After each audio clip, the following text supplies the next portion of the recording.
Suddenly, a masked woman attempts to enter Maya's room. Maya quickly blocks the door, but when she turns, a second masked man is already inside. She hides in the bathroom, only to find the window is barred.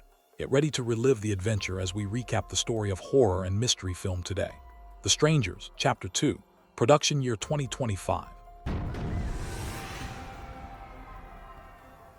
The film immediately takes us to Venus Town, a desolate location too empty for even Google Maps.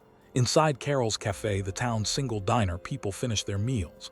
The atmosphere is quiet, but this calm is shattered. The scene cuts sharply. Three masked figures brutally attack a man in the heavy rain. The screen goes black. Mysterious voice highlights a grim statistic. In 2023, 1,670 people were murdered by random strangers in the US. This chilling fact opens the movie's dark narrative. Maya, the sole survivor, recovers in the hospital, trying to rebuild her life. Her fiancé, hospitalized alongside her, is cold and distant. The local sheriff and deputy arrive to question Maya. She tells them the whole story and asks if the town has seen similar attacks.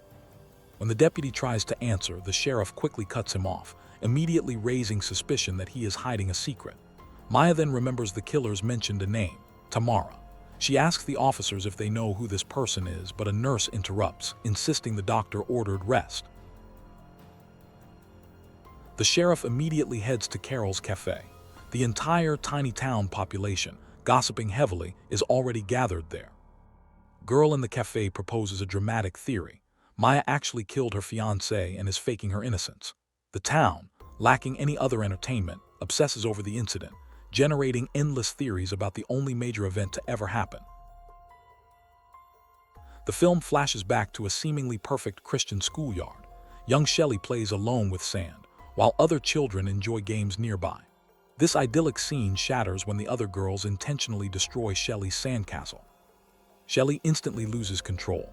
In a terrifying breakdown, she clutches her doll, which wears a mask identical to the killer's. The scene returns to the present.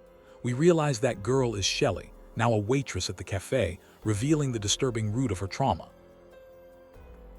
Back at the hospital, a nurse brings Maya medication. Maya asks about Tamara, but the nurse dismisses it as a local ghost story and tells her to sleep. Maya dreams of her fiancé, but the dream turns horrific when he transforms into one of the masked attackers. She wakes abruptly and checks her phone. Her sister sends a video, explaining her flight delay but promising rescue from the cursed town. Immediately, the phone rings. Maya answers and a chilling voice warns, "Tamara is there." Maya officially switches into survival mode. Shouts and screams fill the hospital hallways as the staff is massacred. Maya desperately seeks cover.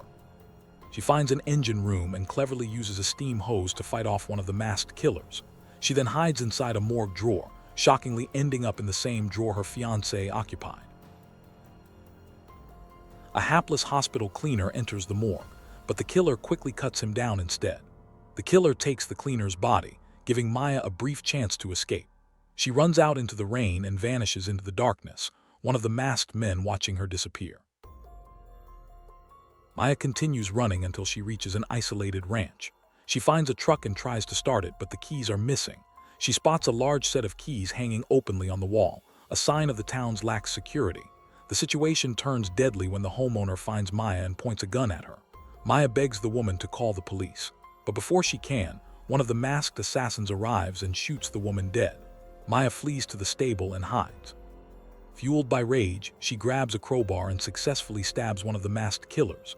She escapes the stable and locks herself in a bathroom. An attacker smashes the door open and rips a piece of her hair out. But Maya is faster. She slips out through the window, back into the relentless rain. Maya quickly spots a van and recognizes the hospital nurse, who offers her a ride and promises care.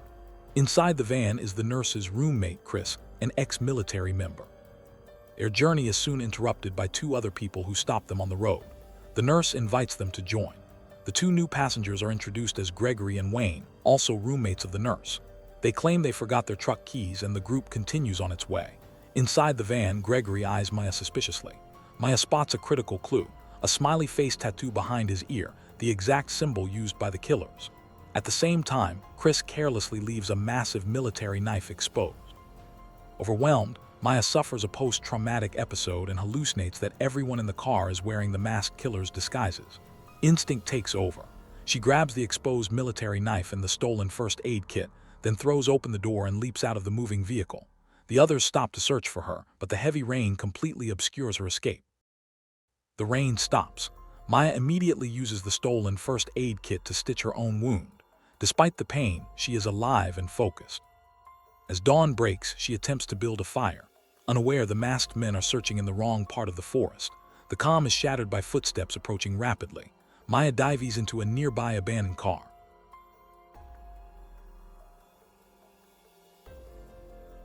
Her pursuer, however, is a ferocious wild boar. Maya is forced to fight the animal, eventually stabbing the boar to death with Chris's knife. Now she is pursued by both human killers and aggressive local wildlife. The girl killer from the group arrives at the abandoned car and sees the dead boar. This triggers a flashback. Young Shelley plays a game catching baby boars with a boy she likes. A blonde girl interrupts by dramatically falling from her bike, pulling the boy away to help her. Minnie Shelley runs off in a fit of anger. She finds a rat, gently picks it up with a small smile, and then violently kills it with a terrifying change in expression. This moment reveals the dark, early roots of her violent nature. Maya returns to the house where she and her fiancé were originally attacked, ignoring the crime scene warnings. She goes inside, eats and drinks, steals a kitchen knife, and packs a backpack. She includes her fiancé's sweatshirt for comfort. She hears a noise and a man suddenly appears. Maya threatens him with the knife. The man reveals he is an Oregon police officer investigating the local sheriff's inaction. He assures Maya he is trustworthy, but she remains deeply wary. She reluctantly gets into his truck. The officer barely begins to speak when an arrow flies out of nowhere and strikes him directly in the eye, killing him instantly. Maya quickly takes the wheel and escapes the barrage of arrows amid screaming and chaos. She drives to another isolated house. She crawls to the entrance and collapses. The last thing she sees is a boy staring at her with complete confusion. Maya wakes up inside the nurse's crowded house. Gregory is present and immediately asks Maya about his smiley face tattoo, confirming others in their group have the same mark. He explains the tattoos are from a church trip that quickly turned chaotic. The nurse and Chris intervene to end the awkward conversation, assuring Maya that Gregory is just crude. The nurse then returns Maya's cell phone, claiming it was found nearby, and insists Maya should rest. Elsewhere in town, a paramedic arrives and stops at a gas station for direction. The caretaker questions his destination, the lake house. The paramedic simply replies with an ominous statement, "I'm here to pick someone up." Back at the house, Gregory invades Maya's privacy by entering her room without knocking. He holds a knife, but only to sheath it into a piece of furniture, increasing the tension. He asks Maya what she thought about while being stabbed. She replies she focused on how slowly time passed and her proximity to death. Gregory then reveals he's heard of similar local attacks for years, but claims Maya is the only survivor. He leaves, and Maya is left absolutely convinced his words are suspicious. Maya hears arguments outside. Gregory drives away in his car. Suddenly, a masked woman attempts to enter Maya's room. Maya quickly blocks the door, but when she turns, a second masked man is already inside. She hides in the bathroom, only to find the window is barred. Outside, she spots the paramedic's ambulance. Everything goes silent. Maya cautiously leaves the room and makes a horrifying discovery. The nurse and Chris are tied up and dead. She immediately leaves the house, sees another roommate dead with a bag over his head, and rushes into the ambulance. Inside the ambulance, a masked woman immediately attacks Maya. Maya fights back, stabbing the woman in the head with scissors, leaving her severely wounded. As a second masked man tries to smash the window, Maya jumps into the driver's seat and speeds away. Maya drives believing she's safe, but the stabbed masked woman suddenly revives and attacks her again. The woman tries to drown Maya. In response, Maya slams the gas pedal, causing the ambulance to dramatically flip over. Maya manages to crawl out of the flipped ambulance and immediately confronts the killer. Despite all her trauma, she maintains her composure. Just as she is about to unmask the woman, a truck approaches, bringing the other two killers. Maya vanishes instantly into the surrounding woods. One of the killers drags the dead masked woman over and removes her mask.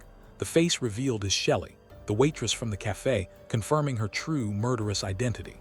The final flashback reveals the truth behind Tamara. Little Shelley watches from a swing as her best friend goes to play with other girls. The friend knocks on a playhouse door, and a girl opens it and kisses him. Shelley is consumed by jealousy. The blonde girl urges the boy to do it again. Shelley approaches and knocks on the door. When the girl opens it, Shelley asks, "Is Tamara here?" Without waiting, Shelley smashes the girl's skull with a rock. The boy watches, then sits beside Shelley and holds her hand. Shelley then draws a smiley face in the pooling blood just as screaming adults rush towards them. The film concludes with "to be continued" on screen, confirming a trilogy. During the credits, a teaser for the next installment appears.